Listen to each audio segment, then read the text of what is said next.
Most people we talk to feel stuck. They'll tell us things like, I feel behind. I wish I had more time with my family, or work is draining me. Does that sound familiar? The truth is, it's not that you don't want freedom. You just don't have a clear system to get you there. And without a system, what happens is 3 years from now, you're very likely to be in the same place that you are today. Your kids are going to be older and they won't care that your business was more successful. They'll just remember that you weren't there. That's why we built the passive income operating system. It's the exact framework we use to design financial freedom for ourselves and for our clients, not decades from now, but today. Now, the system isn't free, but the training that shows you how it works is, and it's less than an hour. So go to infinitewealthconsultants.com/PIOS, PIOS, and take the first step to buying back your time, creating passive income, and designing the life you don't have to retire from. Welcome to the Infinite Wealth Podcast. I'm Cameron Christiansen, along with our co-host Anthony Faso. Guys, today we're going to be talking to you about why financial freedom starts in your head and not in your wallet. If you're an investor or want to be, and you're ready to build passive income that exceeds your monthly expenses, you found the right podcast. Welcome to the Infinite Wealth Podcast, where we combine the wealth-building principles of Rich Dad, Poor Dad with the power of the infinite banking concept to help you take control of your money and your future. Join us as we bring insights from experts and from Cameron, as well as real-world strategies and proven tools to help you create financial freedom without relying on Wall Street. Let's get started. Faso, what are some words of wisdom that you've got for our listeners before we get this thing started? Some words of wisdom is, Cameron, I'm going to ask you a question. Okay. How many copies of Rich Dad, Poor Dad do you think have been sold worldwide? Ooh, I have no idea, but millions have been sold. Millions, approximately 32 million. Wow. 32 million copies have been purchased of this.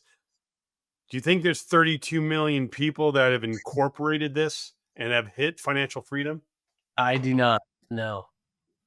Well, then, Cameron, if so many people want financial freedom, why do so few actually get there?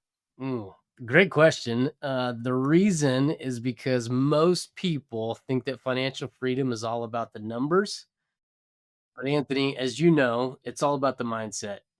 Most people are trained to think like an employee, which means you're taking direction. And we are trying to push people to start to think like an investor, which means you're thinking creatively. When you say that, it reminds me of one of my favorite book titles. And again, you're going to see a lot of Robert Kiyosaki in this podcast here. But listen to this title: Why A students work for C students and B students work for the government. Great title. And it's true. Great. And you know what that shows, to me, I think, just like you said, Cameron, when we go to school, we are trained to be employees, that there's only one right answer. However, in the real world, particularly in business, there's many right answers. Absolutely. Another way of saying this that I've said before is that personal finance is simple, but it's not easy. And so the reason it's not easy is because we can tell you or we can show you what you need to be done. But until someone makes an intentional or conscious decision that this is what they're going to do, it's not going to matter. So as far as kind of making decisions or having a mindset shift, Anthony, if you were to go back when you started your journey, what was the biggest mindset shift that you had to make? Do you remember? Yeah, I say for me is when I saw how fast my kids were growing and how little time that I had left with them. That made me realize that wealth is not in assets, it's in time with my family.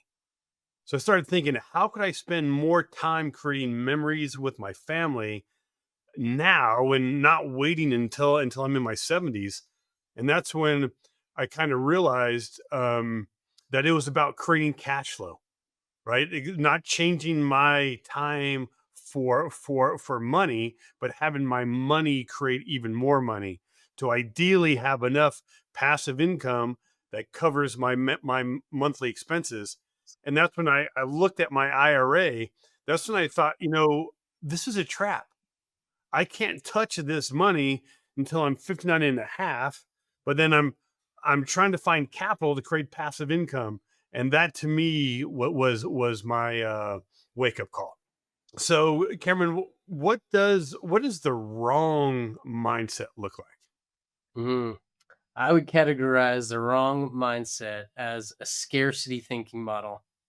And it's not that it looks like anything in particular, but it sounds like I can't or I'll wait, right? Oftentimes you hear somebody say, I can't afford that, or I'll wait until I have more money, or I'll wait until I'm in a better position financially.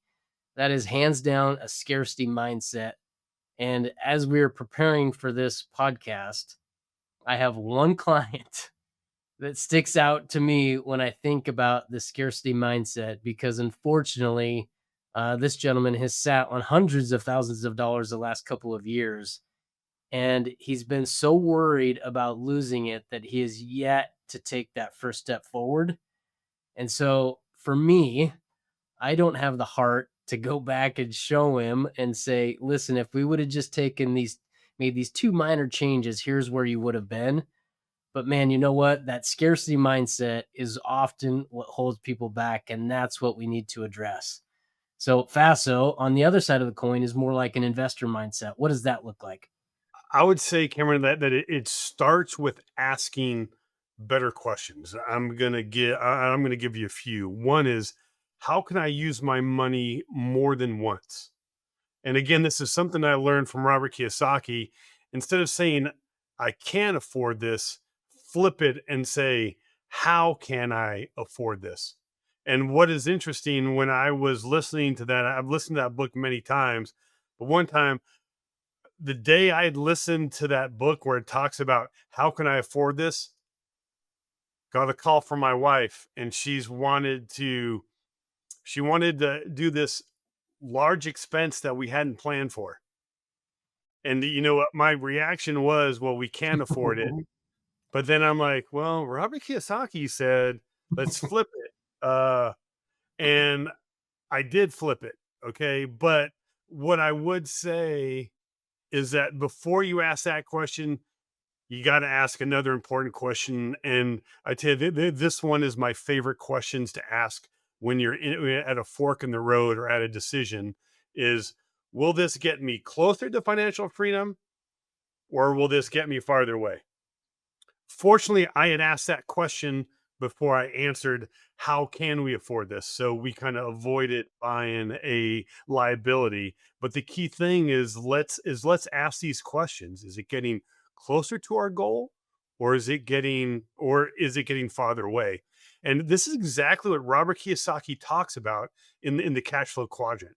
Moving from the employee self-employed side where you trade time for money to the business investor side where the money works for you. And I can think of one of my clients who wanted to get into real estate but was worried about the down payments. And then I said, you know all this money that you're putting into this policy, that you haven't used yet, why don't you take that and have the down payment? And again, one of his concerns was, well, I don't want to pay interest. And I get it. So we did a little kind of refresher of the infinite banking concept. But then I point out, you're not repaying the loan, the tenant is. And that if you, once that loan is repaid back, because it eventually will be, you have all that money in your policy that it continued to grow the entire time and you have an asset.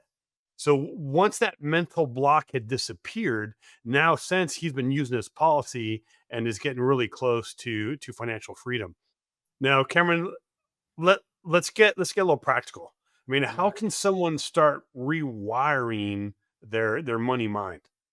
For someone to start to rewire their money mind is we have to be intentional, like we talked about before. Step one is I would say we need to start becoming aware that we have a scarcity mindset and take steps to change that. You mentioned it a minute ago, Anthony.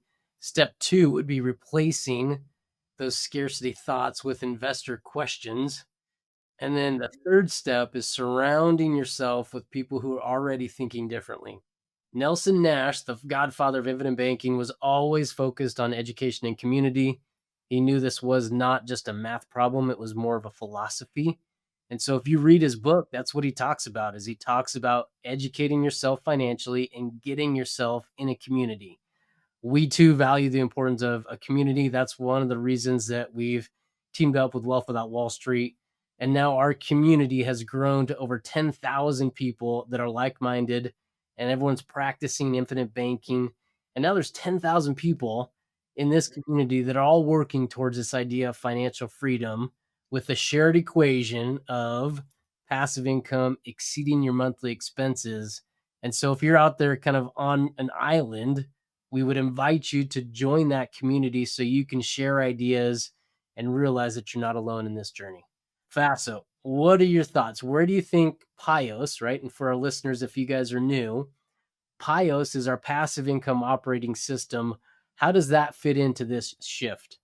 What is stopping people from hitting financial freedom? Most time we found it's not income, it's access to capital. And implementing the PIOS system, it solves that by freeing up your own capital from what we call money traps, aka capital that you own, but it's trapped. So you cannot use it to create financial freedom or passive income. And one of our mentors, Nelson Nash, used to say, control is everything. Right. And one of our clients told me for the first time after implementing the PIOS, for the first time, I don't feel stuck. I have a system that I can trust. That safety net gave him the courage to buy a duplex years after hesitation. And if you are new to this PIOS, what I would recommend you do, why don't you learn about it? We had created it's about a 42-minute webinar. You put it on 1.5 times, and you can get it in about finish in about 28 minutes. But you can get free access to that at Infinite Wealth Consultants /PIOS, and that's PIOS. Cameron, share one habit someone can start this week to start thinking more like an investor. The first thing that someone can do to start thinking more like an investor is we need to start correcting our money thoughts, right? So again, I would reinforce this is when you catch yourself thinking I can't, is we want to replace that or rephrase it to how can I? The other thing that I would add, and this is based upon a conversation I literally had this morning, is that if you have a goal, and let's say that goal is passive income of $10,000 a month, if you don't have that written down, that is a problem.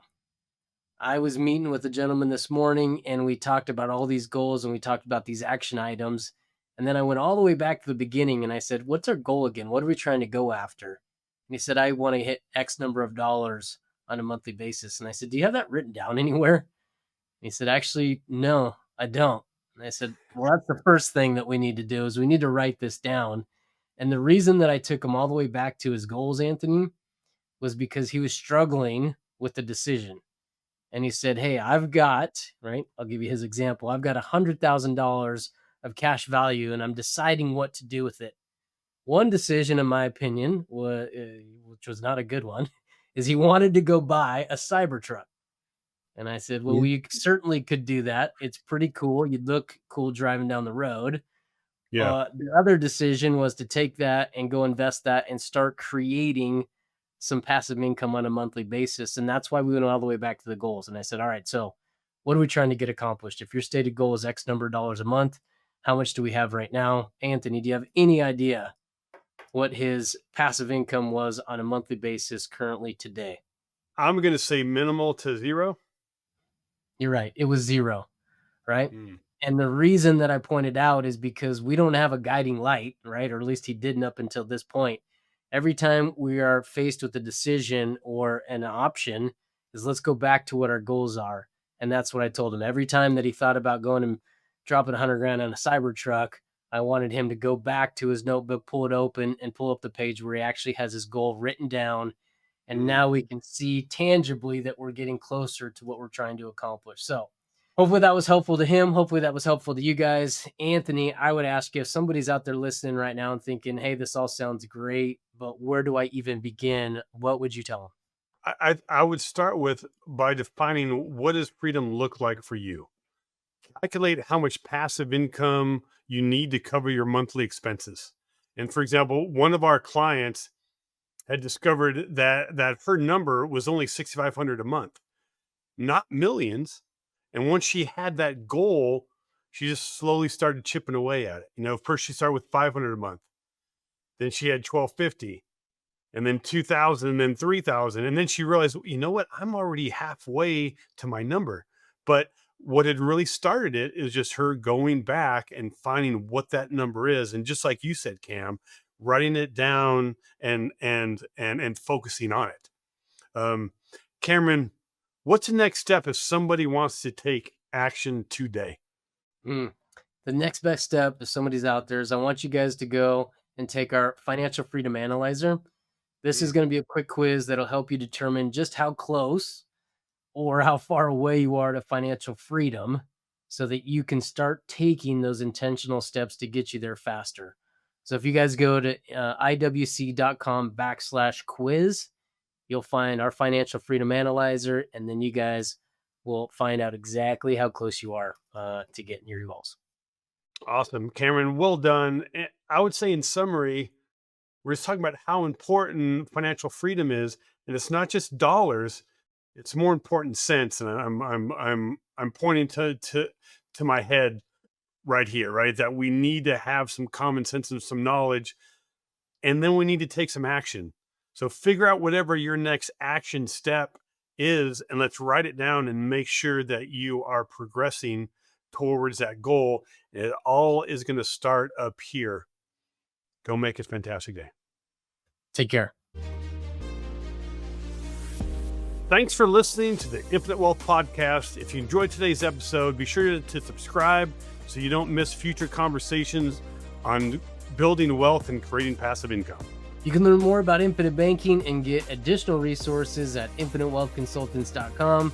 Until next time, keep investing with intention, and remember, your financial freedom is within reach.